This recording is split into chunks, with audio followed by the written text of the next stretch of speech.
শুভ সকাল বন্ধুরা। প্রথমে জানাই শুভ নববর্ষ, বড়দের প্রণাম আর ছোটদের অনেক ভালোবাসা।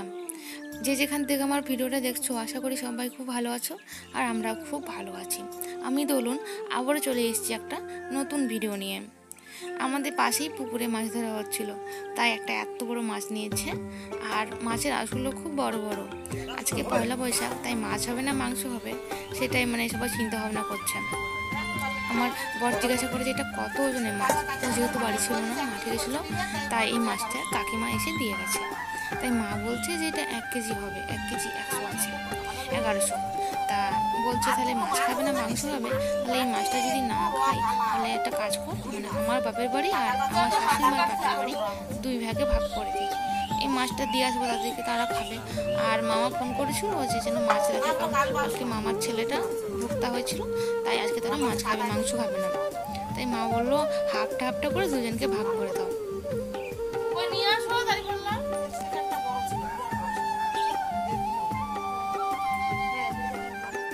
মাছ ভাগাভাগি করার পর সকালবেলা আমি সেদ্ধ ভাত করেছিলাম, সেদ্ধ ভাত করে খাওয়া দাওয়া করে নিয়েছি। আর এইদিকে আমার মেয়েটা সাইকেল নিয়ে সকালবেলা ঘুরতে বেরিয়েছিল, এসে দেখি মন খারাপ করে এখানে বসে আছে। তাই ভাবলাম যে জিজ্ঞাসা করলাম ওকে যে তোর কী হয়েছে।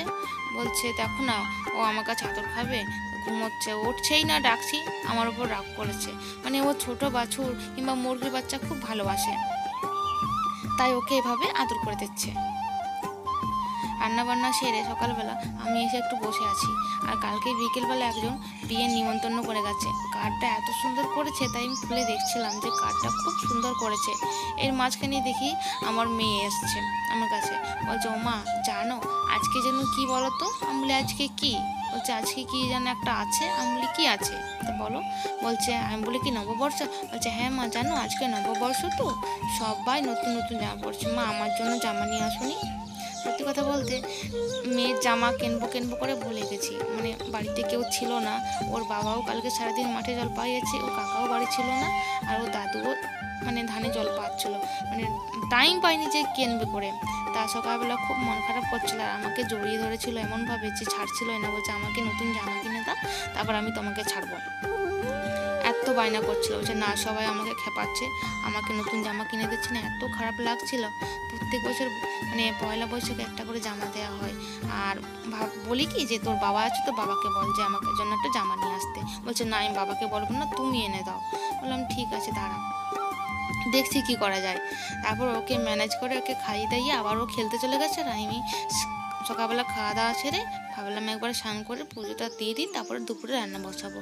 তাই প্রত্যেক দিনের মতো আমি আজকেও তুলসী গাছে জল দিয়ে নিচ্ছি, একটু প্রণাম করে নিই।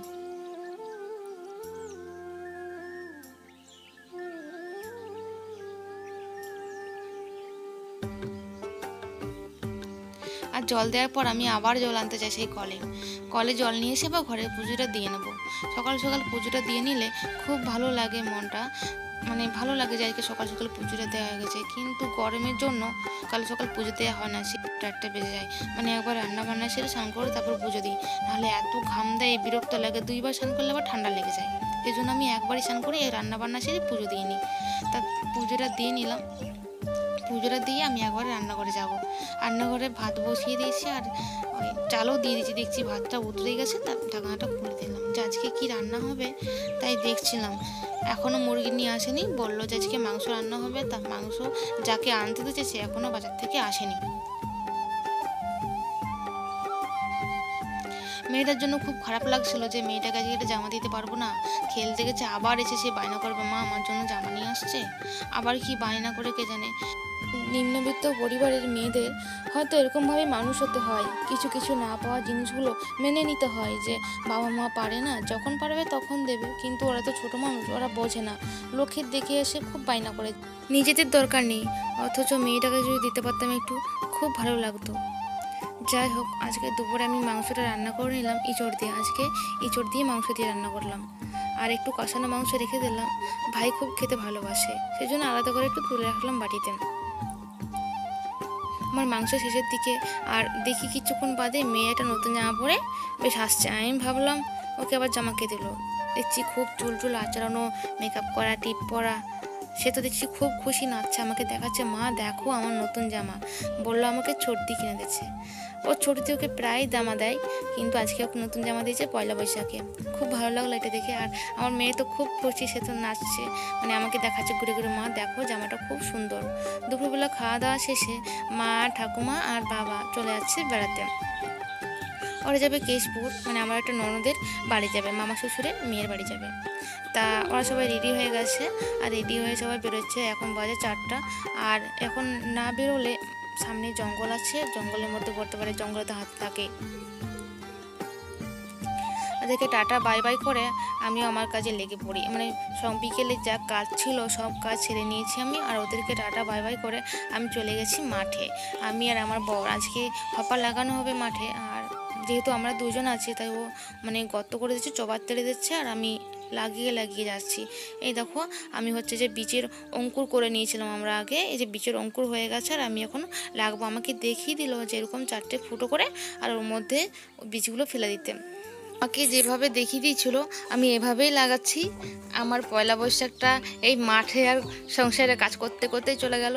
তোমাদের পয়লা বৈশাখ কীভাবে কাটলো তোমরা জানিও প্লিজ। আর আমি একটা করে ফুটো রেখে দিচ্ছিলাম, আসলে বীজে কুলোবে না, তাই বললো যে 4টে করে ফুটো করো, আর 3টে বীজ তো একটা রেখে দাও, যদি বীজ বাড়ে তাহলে একটা করে বীজ দিয়ে দেবো। আমি বললাম ঠিক আছে, আমাকে যেভাবে বললাম এভাবেই করছি।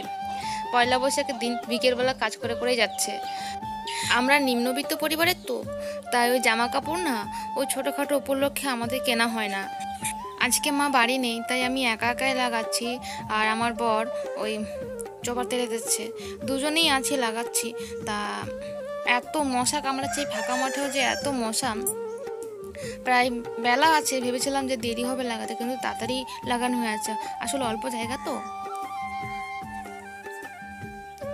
আমাদের কিছু কিছু চাষ হয়েছে, এবছর করেছি, যেহেতু ভ্যান চালানো বন্ধ আছে এখন, সেজন্য চাষের উপর নির্ভরশীল। যদি কিছু লাভ হয় সে লাভের আছে চাষ করা মানুষের।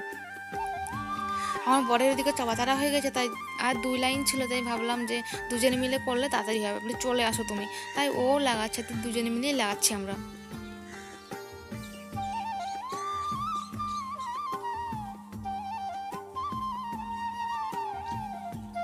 তো আজকের ভিডিওটা আমি এখানেই শেষ করছি। যদি ভিডিওটি ভালো লেগে থাকে লাইক, কমেন্ট, শেয়ার, সাবস্ক্রাইব করে দিও। আর অবশ্যই জানাতে ভুলো না কিন্তু তোমাদের পয়লা বৈশাখ কীভাবে কাটলো। আমাদের পয়লা বৈশাখ তো আমাদের মাঠেই কেটে গেল সংসারে কাজ করতে করতে। সবার কাছে একটাই অনুরোধ, প্লিজ তোমরা সবাই ভিডিওটা দেখো আর একটু সাপোর্ট করো, যেন আমি আরও এগিয়ে যেতে পারি।